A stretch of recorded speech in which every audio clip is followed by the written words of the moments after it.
We are coming live from Doola HQ here in New York City. Another week, another live. And today's topic is, well, I was going to say one of my favorite topics, but I love every topic. We're talking about building a brand, which I think in this day and age, especially the age of AI, brand is more important than ever. So we'll be talking about building a brand, tactically, how to create a business identity that sticks.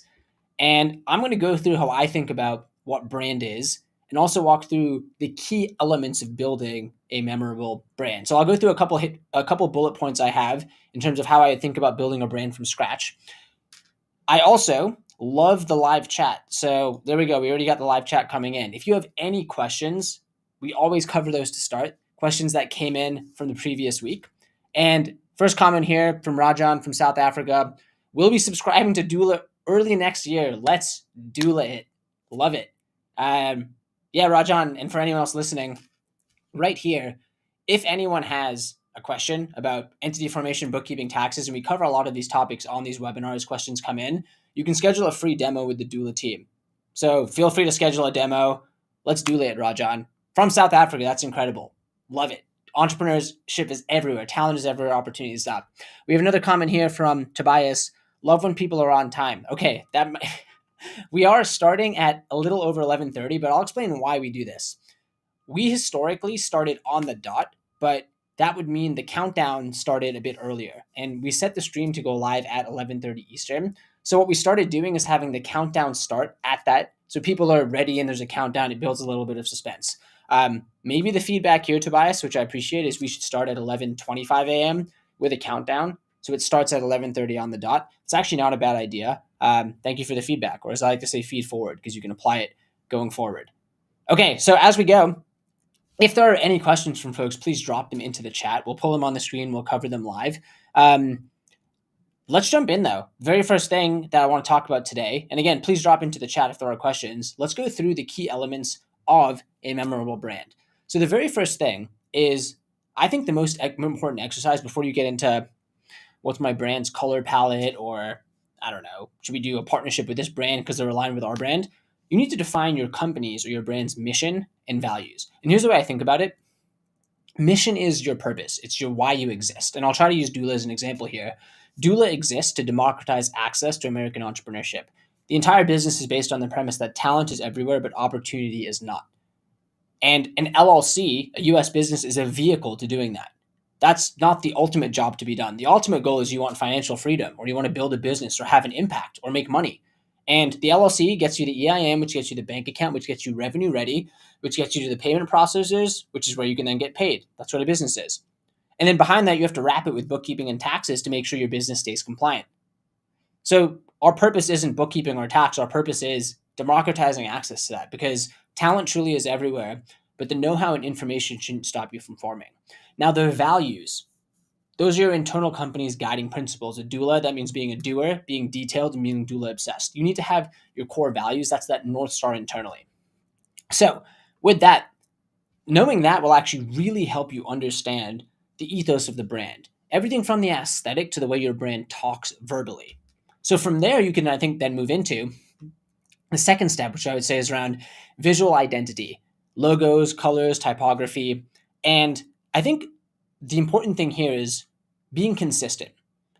And this is something we didn't do the best job of from the start, but if you have consistent tone in terms of how you talk on social, in emails, if your visual identity is the same on your website, social media assets, maybe even a hoodie you have, over time, people start to see that and associate something with that. So you're building kind of this halo effect around, boom, you're seeing me on social, you're seeing me on Twitter, you're seeing the emails we get, you're seeing our website. So I'll give you an example of this at Doola. We've now consistently gotten feedback that the yellow pop or the yellow color on our site stood out. And I don't think it's just because they saw our site and saw the yellow, but that Doola yellow, that Doola gold, we even have it right here. You can see right here we have that yellow for the branding.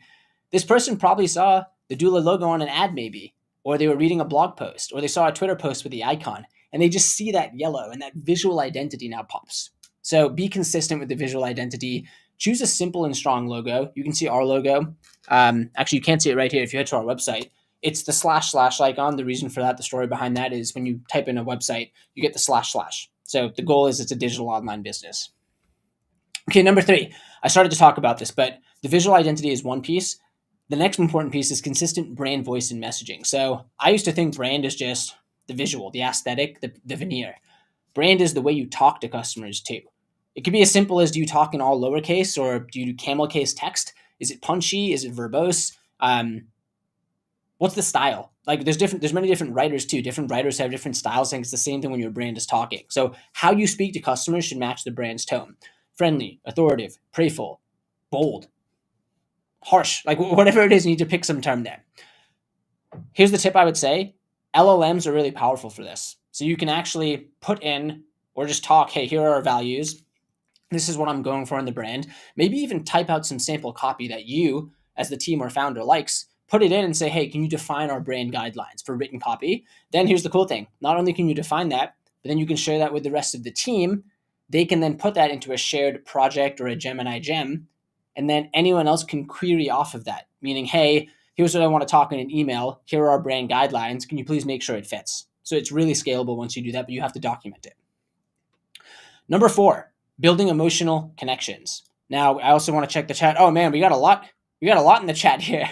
So let's see. I love the chat. I want to come to the chat, then we'll come back to number 4. I wasn't bashing you. Hey, Tobias, I appreciate it. Feed forward. I still think you prompted an idea, which I think is a good one, which is rather than say we're starting at 11:30 and then start the timer after, we could potentially start earlier, or we just set the expectation. So maybe I test it out. Maybe we'll see. But yeah, I appreciate it, Tobias. Great to see you. Comment here. I've gone live too many times back in the day. Oh, why aren't you going live anymore? Live's electric. We're in the live chat here. So Tobias, go live. We got a comment here from Shrikant saying, hi. What's up, Shrikant? How's it going? Another comment here. Man, I was the first comment and got bypassed. LOL. Oh, man. It's saying here you came in 5 minutes after Rajan. So shout out to Tiralzu as well. We got another comment here. What do you think are the biggest differences between 9-figure entrepreneurs versus people at 8, 7, 6 figures, etc. from your perspective? Congrats on the milestone. Love these sessions. Thank you, Joe. Here's a line I heard recently, which I think a lot about. To go 0 to 1 takes magic. To go 1 to 10 takes hustle. To go 10 to 100 takes discipline. So let's actually map that to these numbers you said here. 6 figures, 7 figures, 8 figures, 9 figures. 0 to 1. Let's define that as going from $0 to $1 million. So you're actually going from zero. We're talking about 6 and 7 figures there. I think that takes some magic, meaning I think anything in life boils down to the quality of your decisions and luck.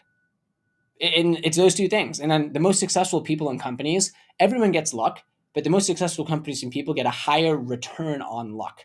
So everyone's going to get luck, but I think it's a bit silly to say, oh, they got luck. Yeah, you get luck too, but usually other people, when that luck comes, they're ready to seize and conquer. So I'd say that 0 to 1 stage is most people just stop. They don't try. It could be anything. You stop posting on YouTube before that one video, which changes everything. You stop talking to customers before that one customer that leads to the next referral. You stop pitching investors because the first 30 said no, but the 31st would have said yes, and all it takes is one. You need a market of one. So I think that's how I would define the magic stage is most people just quit too early because it's tough getting said no. You're getting punched in the face over and over again. Let's say assume you make it through that 0 to 1 phase. I think to get to the 1 million, that's typically the first sign of product market fit, meaning you've built something people need. And an analogy I've heard for this is someone's grabbing you by the shirt collar and wants to pay. To then get to 7 and 8 figures, or I guess we talked about 7, let's talk about 8. This is where I think just through hustle, you can do a lot. Now, the reason why I say just through hustle is you don't even need to have great systems. Let me use a crazy example here. Having a CRM is so important for sales because then you can have predictability, you can manage people through a pipeline. But if you just started doing more sales calls, you'll close more revenue, even if you had no CRM. And I think just through pure hustle, that 1 to 10 journey, it's going to be kind of messy, but you can get there. Now, obviously, I do think you don't rise to the level of your goals, you fall to the level of your systems. The better systems you have, it'll set you up for the next stage. But I'd be lying if I said we had perfect systems and you just do hustle. By doing more, you can get there. Then 10 to 100. If you are at 10, if you're at 8 figures, to get to 9, this is what I've heard. We're not at 9 figures. It's discipline. And the reason why I say it's discipline is because I actually think entrepreneurship is climbing mountains with false summits over and over again. Because when you start that 0 to 1, you're like, oh, here's the summit. I'm going up this mountain. This seems impossible. Oh, I got there. But you know what happens when you get to that first mountain? One, you realize, wait, from down here, I couldn't see these other summits. So you get to that and you realize it's a false summit because it's a local maximum, not a global maximum. And you're on this next summit and you're looking and saying, holy crap, there's 4 other peaks. Okay, this is the peak we're going to go down. So you start hiking. And then you reach that next summit, which is, let's call it reaching 8 figures. And then you realize, holy crap, I thought that was the global maximum. It's the local. There's even more summits. But here's the other trap is as you get to more summits, you realize more summits exist. And the discipline, and this is what I've heard from founders at much bigger stages, is turning off or saying no to the shiny objects and focusing on the one thing that matters. So that's what I would say. I think that's the biggest difference. I like that line. Let me know if it resonates of 0 to 1 magic, 1 to 10 hustle, 10 to 100 discipline. But even now, shiny object syndrome is real. There's so much out there. The key thing that really we're trying to do is stay laser focused on our ideal customer, their journey, and making that magical. Okay, next question or comment here. I hope you're doing well. Always love your videos and I love that you respond to comments. I really appreciate you. I have a few questions I'll be asking in short order.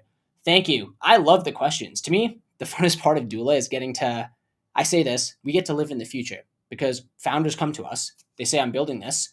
They start their business with us. We help them get a bank account. We do their taxes and bookkeeping, and then they go build it. And we get to see the future because they've told us they're going to go build it. We make it a bit easier for them, and then they go build it. So thank you for the kind words here, Invest. Please chime away with questions. It's one of my favorite parts of working at doula. It never gets old. Okay, question here. Hi, Arjun. I wanted to set a business from Pakistan and have some concerns about payment processes. Can we get ACH and online payments if we set up an LC via doula? How will doula help me manage in this regard? Okay, before I can answer the question, the most important thing here to call out is that this highlights the fact that most people don't just want an LLC. Don't get me wrong, an LLC gives you limited liability protection, it gives you credibility and social proof, and it helps you go from being an amateur to a professional because you now have a business. You take yourself more seriously, customers take you more seriously, mindset matters so much, we are the stories we tell ourselves.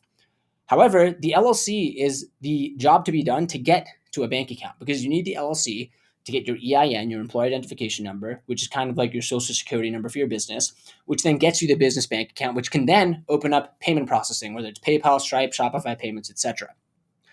So in this case here, doula partners with banks, and doula cannot influence the decision of the bank to open an account. Now, they run this process called KYC, or Know Your Customer, which decides, hey, is this a business which we want to onboard or can onboard? When I say want to, there are certain restricted businesses, adult entertainment, money service businesses, cannabis that banks might not approve. And then there's also, if you're doing something illegal, a bank's not going to approve you.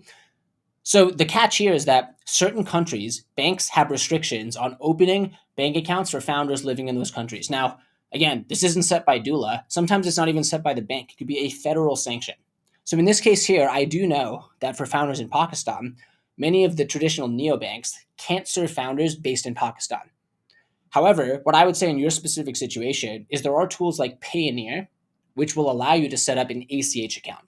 So just to be crystal clear with everyone here, doula can get you everything you need in terms of getting to the stage of applying for that account, whether it's a neobank or a Payoneer account. We cannot determine or change the outcome of a decision by the financial institution.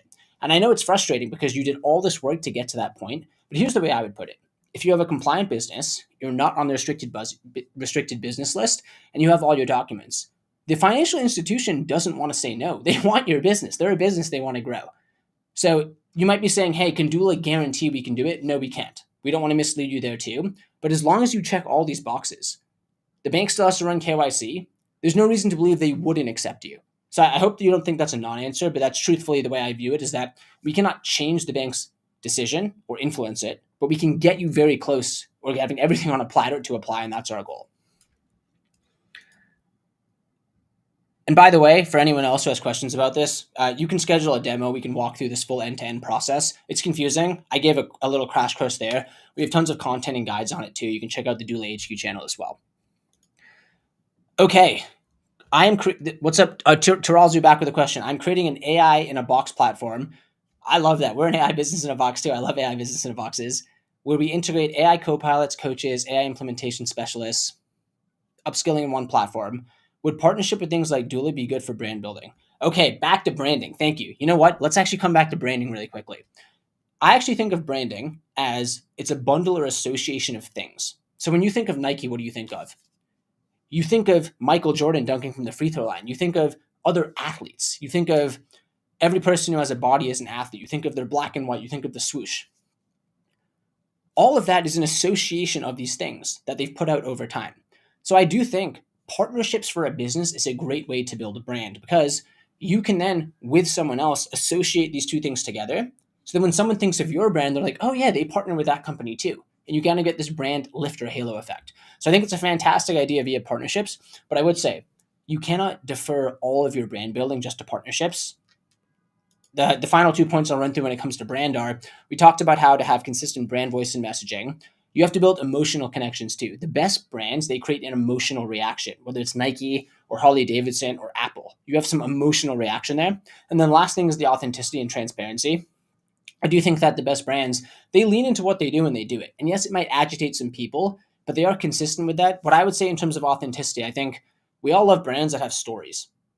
So I think telling stories doesn't have to be your story. It could be a customer story, is incredibly powerful. So fantastic question here. I do think you can build brand via partnerships, but I would not skip the step of defining your values, your mission, then defining your guidelines, the consistency of the visual, consistency of the brand messaging, and then making sure you're telling stories and being authentic.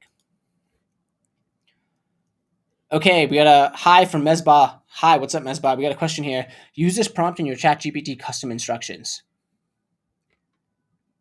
Oh, what was the prompt? I love prompts. Please send the prompt here, Mesbah. We'll come back to that. Please drop it in. Another question is, I'm setting up a business. This is from Nauman Aslam 8271. And another question is setting up a business and it's in progress. So if I registered my LLC in January 2026, do I have to file any tax returns for 2025? Great question. Okay. If you start your LLC in January of 2026, that means you did not start a business in 2025. You do not then have a state or federal filing for 2025. The first filing you would do on the federal level would be the following year in the spring of 2027. Now let's assume, I'm going to assume in this case you were a non-US single member LLC. Your deadline is going to be in April, and your filing will be Form 5472 with a pro forma 11 form. Hold on, let me actually just pull this up. I'm going to send a link here.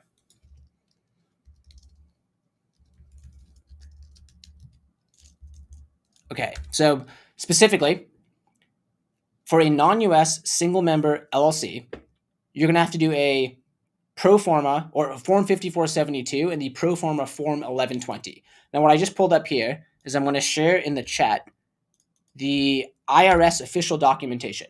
So check this out here. And that's one example. It depends on US versus non-US, you're a single versus multiple member LLC, but this is the filing you would have to do. And this would be done in 2027 for the year of 2026. So that can be a bit confusing, but great question here. Think of it as the calendar year you form in. The following March or April, and it depends on your entity type and tax structure, is when you would have to do the business or the federal filing for the business return. It's a great question. Okay, another question here. About fish. Hi, Arjun, building a two-sided seafood marketplace. Should I start manual like YCs do things that don't scale or automate via AWS? Ideas validated, spoke to a few users. What's next? You know what I'm going to say here? You got to do things that don't scale. Now, it doesn't mean you shouldn't automate. AWS is fantastic. You should build automation if you can, if it's lightweight. But my ask here would be, you've talked to a few users, ideas validated. Are they paying you on the platform? What is your primary metric? Are you getting more users onto the platform? That's what I would focus on. So if it's a marketplace, and you might have to tell me more of what a seafood marketplace is, there's two sides to any marketplace. There's the supply and the demand. Let's say, I'm going to do this on the fly. Like, let's say this marketplace is people come and they sell their seafood or fish. Like there's tuna, there's salmon, etc. So then that's the supply. The demand would be people coming to look and buy the seafood. Which side of the marketplace is harder? My hunch would be it's going to be harder to get the people or demand coming to the platform. I might be wrong there, but it might be harder. Maybe there's lots of demand, but you need to go out and tell the tuna factory and tell the salmon factory, hey, come list your product here too. So I would just focus on building the marketplace, and then you might have to sometimes bootstrap the initial demand. So there's a really famous story of this where Reddit, when they were starting, they used to comment themselves on posts. They created the demand. Airbnb, I believe, actually used to post on Craigslist, and they actually maybe put some of the inventory up there too. So there's ways you can bootstrap or hack the marketplace or seeded to start. But that's what I would say there. What's next is build the two sides, especially if it is a marketplace. And I would ask you, which is the harder thing to do? The demand, people coming to buy the seafood, or the supply of people selling the seafood? Question here from SimTJN. 0 to 1 is critical. How do you reinforce brand credibility so the prospects trust you better to move on? This is such a good question. When we were starting, so many questions came in from people saying, are you a spam? Are you a scam? And let me tell you this story here too. One customer, I was on a call with them and I asked them, hey, why did you decide to use Doola? Did you ever think we were a scam? And they said, I thought you were a scam. And here's why they thought we were a scam. My Twitter profile picture was different than LinkedIn. And then on the call, I think I got a haircut at the time, so I looked different. So she said, yeah, I was doing all this cross-referencing. And I was like, this guy's not real. He has different pictures in every profile. So I went and changed them. Now on social, everything's consistent. But when you're starting, you don't have the social proof. You don't have the brand authority. You don't have all these other things. So here's what I think you have to do when you start. You have yourself. I did a video on doing things that don't scale. What we did when starting is I would literally give customers my personal phone number, my WhatsApp, and say, hey, you have a question, message me. That is how you overcome the lack of brand or authority. You just do things that don't scale. Name a bigger company that does that. They don't. That's how you win. You provide that personal touch and that killer offer, which again doesn't mean reducing the price of your offer. Don't devalue yourself, but you can win based on other things. Then here's what I would say. You do things that don't scale. You get the customer. You wow them. If they had a great experience, they should want to support you, and you can ask very nicely, hey, can I record an interview with you to help share your story? Who doesn't want their story shared? Then you take that interview, and there you go. You got your first case study. You pop that on your website. Then you know what you do again? You give your phone number to another person. You onboard them. You wow them. Do it again. And we started with 3 testimonials on our website, which came from that process. White glove onboarding, in the WhatsApp messages with them, delivering the value, doing the case study with them to promote their business. Boom, that's how you have case studies. So that's how I would hack or get to those first couple of case studies. But there is no hack. It's just doing things that don't scale at the earliest stage. So fantastic question there. Question here from G8RV Metal. Hey bro, what is your POV on private label e-commerce? I want to ask a clarification. I believe this is related to Amazon. So I actually want to clarify there first, because Amazon is a whole world. There's arbitrage models, there's reseller models, private label, I believe. So I'm going to ask to clarify there if this is Amazon or a different business line before I comment there. Overall, what I would say, here's my understanding of this, is private label being you are creating your own brand versus reselling an existing brand. If that's the case, I think like anything in life, it's going to be harder because you're building the brand from scratch, but I think long-term it has more durability. Now, the con of that is if you're reselling an existing brand, let's say you're, buying Nike at wholesale outlets and selling it on Amazon through a pure reseller model, you don't have to build the brand. The Nike brand is built. You're just buying low, selling high. Now, the margins are going to be lower though, but if you build your own brand, you can charge a higher margin in price. It's your brand, it's your packaging, etc. So I think it really comes down to like so many things. You have to choose what you want. Which mountain do you want to climb? Which ladder do you want to climb? What are your end goals? That'll dictate all of this. If you're looking for a way now, hey, I want to just validate I can generate money online, reseller's probably faster. If you're looking, hey, I want to build a durable business for the next 10 years, and it doesn't even have to be the next unicorn. Just, hey, I'm trying to do $500 a month or $1,000 a month or $10K a month. Private label probably will be, or having your own brand, your branded business will probably be better because there's more durability there. Even if someone sells the same product, they don't have your brand. Comment here from Joe Joy. Wow, solid. Thanks, man. Of course, great question. Again, 0 to 1 magic, 1 to 10 hustle, 10 to 100 discipline. That's what my thought. Please challenge me or anyone else if you have a framework or analogy that works too. What's your take on this? I understand the need to have a co-founder who's technical. As an immigrant and a person who didn't tenure at an elite college, my network is mostly non-technical as well. I have a video I did on YouTube talking about how I got a YC interview without writing a line of code. Here's what I would say in this day and age. Even if you need a technical founding engineer or co-founder, I think the easiest way to find that person is for you to roll up your sleeves, build a no-code solution, because it does a couple things. It allows you to prototype and validate, but it makes you more impressive to this person you're chatting because they'll say, damn, they hustled. And then you know what they'll also say? If someone's using this no-code prototype, the gears in their head will be spinning saying, damn, they validated this no-code thing can work. Watch me get in there and see what I can do. So that's what I would say is there's so many no-code tools. Bubble, Zapier, Lovable, Replit, so many tools you can use, vibe coding. I would roll up your sleeves and try to build the first version yourself. That's my recommendation. Let me know what you think. Check out the video too. It talks about my journey building this no-code app, and I learned a ton from it, even though it didn't end up getting into YC with that idea. Okay, we have a ton of questions in the chat here. So, of course, Simjin. Here's what we're going to do. We're going to have to save these questions for next week, but this is fantastic. What I'm going to do is let me just look through. Okay, you know what? I want to try to hit everything, so this will be rapid fire. My email, well, a couple things. Right here, if anyone has additional questions, you can schedule a demo. My email is arjun@doola.com. Email me if you have questions. I'll try to cover. Let's just try to fly through and hit some of these final remaining ones. Funding a technical co-founder is very hard. Most technical talent just wants a job. I really commend those who chart their own course. Yeah, it's scary to do. I think the bar for starting a business has come down, but the courage to start one's higher than ever. So I agree.